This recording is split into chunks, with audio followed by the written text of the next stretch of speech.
भारत सरकारने एक ॲडव्हायझरी जारी केलेली आहे की भारतीय नागरिकांनी कुठल्याही कारणाकरता इस्रायल किंवा इराणला जाऊ नये।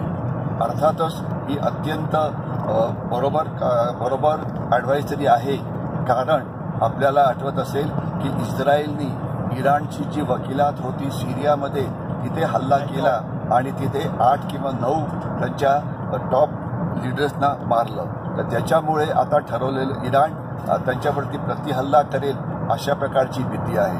आणि इराणची जी इतर दहशतवादी गट आहे, मग ते हेजबुल्ला असो की इतर असो, ते सुद्धा इस्रायलच्या विरुद्ध काम करत आहेत। याच्यामुळे असं वाटतं आहे की आता इराण आणि इस्रायल यांच्यामध्ये युद्ध सुरू होऊ शकतं, ज्यामध्ये मिसाईल्स वापरले जातील, एअरफोर्स वापरलं जाईल।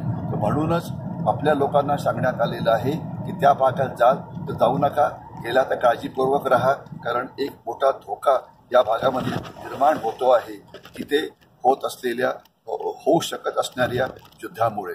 भारतीयांनी एक तर या भागामध्ये जाऊ नये किंवा गेलं तर काळजी घ्यावी, कारण इराण आणि इस्रायलमध्ये युद्ध होण्याची शक्यता आहे।